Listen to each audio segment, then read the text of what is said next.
인간은 착하게 태어났을까, 악하게 태어났을까? 이는 특정 집단이나 개인을 규정하려는 것이 아니라 인간을 이해하기 위한 하나의 관점입니다. 당신은 길에서 넘어진 사람을 도와준 적이 있습니까? 우리가 어떤 상황에서도 선할 수 있을까요? 그렇다면 사람은 착하게 태어났을까요? 악하게 태어났을까요? 동양에서는 이렇게 말합니다. 성선설, 사람은 착하게 태어난다고. 성악설, 사람은 악하게 태어난다고. 서양에서도 같은 논쟁이 있었습니다. 어떤 철학자는 백지라고 했고, 어떤 이는 원죄를 말했습니다. 수천 년 동안 답이 나오지 않았습니다. 하지만 오늘 우리는 여러 근거들을 살펴보려 합니다. 생후 6개월 된 아기들을 관찰한 연구가 있습니다. 아기들은 인형극을 봅니다. 한 인형은 다른 인형을 도와주고 또 한 인형은 방해합니다. 대부분의 아기들이 도와주는 인형에게 손을 뻗었습니다. 우리 안에 태어날 때부터 옳음을 아는 본능이 있다는 뜻일까요? 하지만 이야기는 여기서 끝나지 않습니다. 같은 아기들에게 우리 편과 상대편이 등장하는 인형극을 보여줍니다. 그러자 아기들은 우리 편을 도와주고 상대편을 방해하는 인형을 더 좋아했습니다. 우리는 동시에 두 가지를 가지고 태어났습니다. 공정함을 사랑하는 마음과 우리 편을 지키려는 본능을. 다른 관찰도 있습니다. 영장류 연구에서 원숭이들도 비슷한 패턴을 보입니다. 불공정한 보상에 분노하지만 동시에 자기 집단을 우선합니다. 이것은 진화의 산물입니다. 협력 없이는 생존할 수 없었고 경쟁 없이는 번성할 수 없었습니다. 우리는 선과 악 사이가 아니라 그 사이에서 선택할 가능성으로 태어났습니다. 당신 안에는 지금 어떤 본능이 더 강하게 작동하고 있나요? 어떤 학자들은 이렇게 말합니다. 생각이 우리를 결정한다. 같은 전쟁을 겪고도 어떤 이는 트라우마에 시달리고 어떤 이는 더 강해집니다. 같은 가난 속에서도 어떤 이는 범죄의 길로 가고 어떤 이는 성공합니다. 같은 학대를 받고도 어떤 이는 학대자가 되고 어떤 이는 상담가가 됩니다. 차이는 무엇일까요? 심리학 연구에서 반복적으로 관찰되는 현상이 있습니다. 나는 무능해 라고 생각하는 사람은 포기합니다. 다음엔 가능해 라고 생각하는 사람은 계속 도전합니다.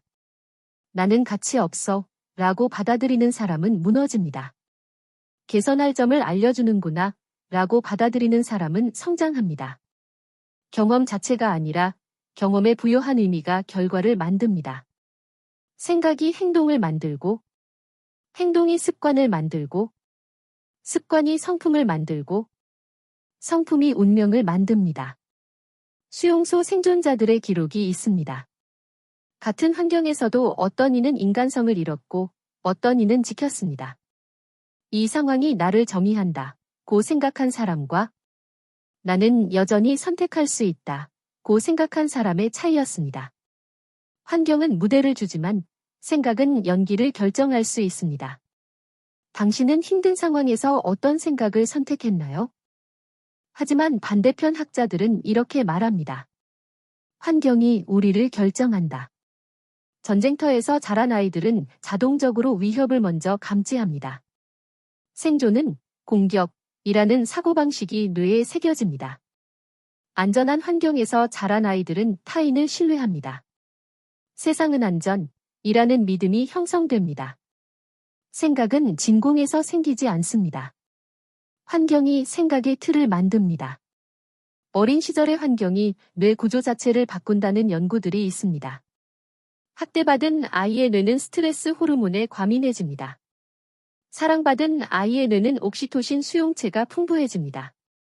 이것은 단순한 기억이 아닙니다. 물리적인 뇌의 변화입니다. 가난한 지역의 범죄율이 높습니다. 부유한 지역의 교육 수준이 높습니다. 이것은 우연이 아닙니다. 가난한 환경에서는 생존이 우선입니다. 장기적 계획보다 즉각적 필요가 앞섭니다. 우리는 주변 사람들을 보고 배웁니다. 폭력적인 가정에서 자란 아이는 폭력을 배웁니다. 평화로운 가정에서 자란 아이는 대화를 배웁니다. 어떤 학자들은 생각을 개인의 창조물이 아니라고 봅니다. 환경이 주입한 학습의 결과라고 말합니다. 씨앗은 토양을 선택할 수 없고, 또한 토양과 씨앗만이 새싹을 피우는 전부는 아닙니다. 당신의 생각은 정말 당신이 선택한 것일까요? 그렇다면 답은 무엇일까요? 사실, 이 셋은 분리할 수 없습니다. 본성이 환경에 반응합니다. 같은 본성이라도 어떤 환경을 만나는가에 따라 다르게 발현됩니다. 환경이 생각의 재료를 줍니다. 좋은 환경은 긍정적 생각의 재료를 줍니다. 나쁜 환경은 부정적 생각의 재료를 줍니다. 생각이 환경을 해석합니다. 같은 비를 보고도 어떤 생각은 저주로, 어떤 생각은 축복으로 해석합니다. 그리고 이 셋은 순환합니다. 생각이 행동을 만들고, 행동이 환경을 바꾸고, 바뀐 환경이 다시 생각에 영향을 줍니다. 어느 하나가 답이 아닙니다. 이 셋의 상호작용이 우리를 만듭니다. 물음표는 온점보다 강할 수 있습니다. 확정된 답보다 열린 질문이 더 힘이 있을 수 있습니다. 당신의 삶에서 이 세 가지는 어떻게 상호작용하고 있나요? 우리는 처음에 물었습니다. 인간은 착하게 태어났을까? 악하게 태어났을까? 이제 우리는 압니다. 질문이 잘못되었습니다. 우리는 착하게도 악하게도 태어나지 않았습니다. 우리는 가능성으로 태어났습니다. 본성은 우리에게 양면을 줍니다. 환경은 우리에게 조건을 줍니다.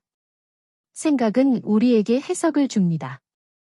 어떤 학자는 생각이 가장 중요하다고 말합니다.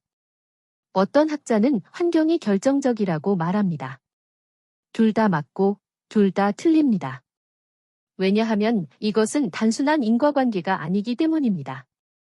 복잡한 상호작용이기 때문입니다. 성선설과 성악설의 논쟁은 수천 년이 지나도 끝나지 않았습니다.